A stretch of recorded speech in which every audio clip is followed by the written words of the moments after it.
హరీష్ రావుతో పాటు ఇటు వేముల ప్రశాంత్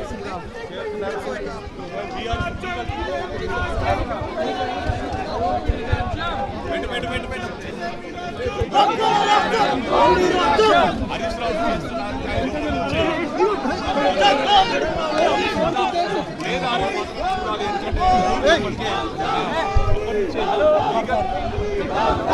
రైట్, మనం చూస్తున్నాం కవిత నివాసానికి ఇప్పుడే హరీష్ రావు కేటీఆర్ చేరుకున్నారు. ఆ దృశ్యాలని మనం లైవ్ స్క్రీన్లో చూస్తున్నాం. కొద్దిసేపటి క్రితం ఎమ్మెల్సీ కవితను లిక్కర్ కేసులో అరెస్ట్ చేసినట్లు ఈడీ చెప్పింది. ఆమెకు అరెస్ట్ వారెంట్ కూడా ఆమెకు ఇవ్వడం జరిగింది. అదేవిధంగా ఆ కవిత లాయర్ కూడా మాట్లాడుతూ సుప్రీంకోర్టు ఇచ్చినటువంటి అండర్టేకన్ ప్రకారము ఈడీ అరెస్ట్ చేయకూడదు, అయినా దాన్ని వైలేట్ చేస్తూ ఎన్ఫోర్స్మెంట్ డైరెక్టరేట్ అరెస్ట్ చేస్తుందని కవిత లాయర్ ఇప్పుడే సోమభరత్ చెప్తున్నటువంటి మాటలు కూడా మనం విన్నాము. ఈ సమయంలో అంటే సాయంత్రం సమయంలో ఒక ఉమెన్ను కాంపిటెంట్ అథారిటీ లేకుండా ఒక మెజిస్ట్రేట్ ముందు హాజరుపరచకుండా అరెస్టు చూపెట్టడం అనేటువంటిది కరెక్ట్ కాదు అనేటువంటి మాట కూడా సోమభరత్ చెప్పారు. ఆ తర్వాత కొద్ది క్షణాల్లోనే మనం అక్కడికి కేటీఆర్ అదేవిధంగా హరీష్ రావు అదేవిధంగా చాలామంది బీఆర్ఎస్ నాయకులు చేరుకున్నటువంటి దృశ్యాలను చూస్తున్నాం. ఒక రాజకీయంగా అతి పెద్ద ఒక సంచలనంగా మనం దీన్ని చూడాల్సి ఉంటుంది. ఇది లిక్కర్ కేసులో కేవలం కవిత అరెస్ట్ మాత్రమే కాదు, రాజకీయంగా కూడా చాలా దూరం వెళ్ళేటువంటి ఒక సంఘటన. ముఖ్యంగా ప్రధాని మోదీ ఈరోజు హైదరాబాద్లో ప్రచారానికి వచ్చినటువంటి నేపథ్యంలో ఎన్ఫోర్స్మెంట్ డైరెక్టరేట్ అరెస్ట్ చేస్తున్నటువంటి ఈ టైమింగ్ అనేటువంటిది కూడా పొలిటికల్గా చాలా ఇంపార్టెంట్గా మారబోతోంది. కొద్ది క్షణాల క్రితము కవితను అరెస్ట్ చేస్తున్నట్లు ఆమె చేతికి అరెస్టు వారెంట్ ఇచ్చినటువంటి ఎన్ఫోర్స్మెంట్ డైరెక్టరేట్ అధికారులు ఆమెను అదుపులోకి తీసుకున్నారు. ఆమె ఫోన్లన్నీ తీసుకున్నారు. ఆమె అనుచరుల పిఏలకు సంబంధించి ఫోన్స్ అన్ని కూడా సీజ్ చేయడం జరిగింది. ఆ తర్వాత ఆమెకు అరెస్ట్ వారెంట్ ఇచ్చి అక్కడి నుంచి ఆమెను తరలించేటువంటి ప్రయత్నం చేస్తున్నారు. చాలా పంచనామా జరగబోతుంది. చాలా ఇష్యూస్ అయిన తర్వాత ఆమెను ఇక్కడ నుంచి తరలిస్తారని తెలుస్తుంది. ఇప్పుడే కొద్ది క్షణాల క్రితం కేటీఆర్ హరీష్ రావు ఇక్కడికి చేరుకున్నారు. రాజకీయంగా కూడా చాలా పెద్ద ఇంపార్టెంట్ డెవలప్మెంట్గా మనం చూస్తున్నాం. ముఖ్యంగా లిక్కర్ కేసుకు సంబంధించి గత ఏడాదిన్నరగా కవిత విచారణ ఎదుర్కొంటున్నారు. ఇప్పటికే 3 సార్లు ఆమె ఢిల్లీకి వచ్చి విచారణకు హాజరయ్యారు.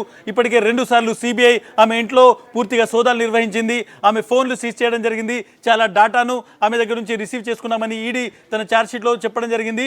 బట్ ఇప్పుడు ఈ అరెస్ట్ అనేటువంటిది టైమింగ్ అనేటువంటిది రాజకీయంగా కూడా పెద్ద ఎత్తున ప్రకంపనలు సృష్టించేటువంటి అవకాశం ఉంది. ముఖ్యంగా కేసీఆర్ ఎవరైతే మాజీ ముఖ్యమంత్రి 10 ఏళ్ల పాటు తెలంగాణను ఒక విధంగా పరిపాలించినటువంటి ముఖ్యమంత్రి కుమార్తె ఈరోజు ఒక లిక్కర్ కేసులో అరెస్ట్ అయినటువంటి ఒక బ్రేకింగ్ని మనం చూస్తున్నాం. కేసీఆర్ కుమారుడు కేటీఆర్ ఇప్పటికే అక్కడికి వచ్చారు. హరీష్ రావు అక్కడ ఉన్నారు. ముఖ్యంగా పార్టీ నుంచి పెద్ద ఎత్తున సపోర్టర్స్ వస్తున్నారు. ఆ దృశ్యాలు మనం చూడొచ్చు. డెఫినెట్గా ఒక పెద్ద రాజకీయంగా దుమారం రేపేటువంటి సంఘటన ఇది. కేసు పరంగా చూసుకుంటే లిక్కర్ కేసుకు సంబంధించి కవిత అరెస్టు జరుగుతుందని చాలాసార్లు ఊహాగానాలు వచ్చాయి. కవితను అరెస్ట్ చేయడం లేదు, కావాలని బీజేపీ బీఆర్ఎస్ ఒకటే అంటూ కాంగ్రెస్ చాలా కాలం ప్రచారం చేసింది. అట్ ద సేమ్ టైం రాజకీయంగా లబ్ధి పొందేందుకే బీజేపీ ఇప్పుడు కవితను అరెస్ట్ చేస్తుందని అటు బీఆర్ఎస్ నుంచి కూడా కామెంట్స్ వస్తున్నటువంటి టైమింగ్. బట్ అరెస్ట్ అనేటువంటి ఒక పెద్ద సంఘటన మనం చూస్తున్నాం. కాసేపు తర్వాత దీని మీద ఒక అఫీషియల్ ప్రకటన కూడా రాబోతోంది.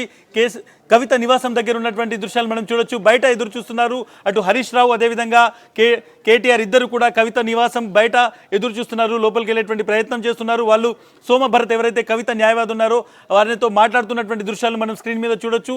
వాళ్ళు ఈ కేసుకు సంబంధించి మొత్తం డీటెయిల్స్ సోమభరత్ ద్వారా అడిగి తెలుసుకుంటున్నటువంటి దృశ్యాలు మనం చూస్తున్నాం. కేటీఆర్ వచ్చారు, హరీష్ రావు ఉన్నారు, చాలామంది సపోర్టర్స్ ఉన్నారు. లోపల మాత్రము కేవలం కవిత కుటుంబ సభ్యులు మాత్రమే ఉన్నారు. కవితతో పాటు కవిత భర్త, పిల్లలు మాత్రమే ఉన్నారు. కొంతమంది వ్యక్తిగత సహాయ సిబ్బంది అదేవిధంగా పిఎల్ ఉన్నారు. లాయర్ కూడా లోపలికి వెళ్ళలేదు. సోమభరత్ కాసేపట్లో క్రితం మాట్లాడుతూ ఆయన లాయరు, కవితకు సంబంధించినటువంటి వ్యక్తిగత లాయర్, గతంలో ఈడీ కేసులో ఆయన ఈడీ విచారణకు కూడా కవితతో పాటు హాజరైనది మనం చూసాం. ఇప్పుడు సోమభరత్ మాట్లాడుతూ కొన్ని విషయాలు చెప్పడం జరిగింది. కవితను అరెస్టు చేయము అని ఎన్ఫోర్స్మెంట్ డైరెక్టరేట్ సుప్రీంకోర్టుకు ఒక అండర్టేకన్ ఇచ్చింది. దాని ప్రకారం అరెస్టు చేయకూడదు, కానీ దాన్ని వైలేట్ చేస్తూ అరెస్టు చేస్తున్నట్లు ఒక అరెస్టు వారెంట్ ఇచ్చారు. ఇంకా అరెస్టును కన్ఫర్మ్ చేయలేదు అనేటువంటి మాట ఆయన చెప్తున్నారు. దీంతో పాటు ఒక మహిళను అరెస్ట్ చేసేటువంటి సమయంలో ఒక కాంపిటెంట్ అథారిటీ పర్మిషన్ ఉండాలి. అది ఈవినింగ్ టైం కాబట్టి దానికి సంబంధించి ఒక మెజిస్ట్రేట్ దగ్గర కావాల్సినటువంటి పర్మిషన్స్ తీసుకున్న తర్వాతనే ఇటువంటి అరెస్ట్ చేయాలి. కాబట్టి ఇవన్నీ వైలేట్ చేస్తూ అరెస్ట్ చేస్తున్నారు. పొలిటికల్ మోటివేషన్ ఉంది అనేటువంటి మాటను కూడా లాయర్ మాట్లాడుతున్నటువంటి దృశ్యాలు మనం చూసాము. ఆ తర్వాత ఇప్పుడు హరీష్ రావు అదేవిధంగా లోపల ఏదైతే కేటీఆర్ లోపలికి వెళ్ళేటువంటి దృశ్యాలు, అక్కడ నిలబడి లోపలికి వెళ్ళేటువంటి ప్రయత్నం చేస్తున్నటువంటి దృశ్యాలు మనం చూస్తున్నాం.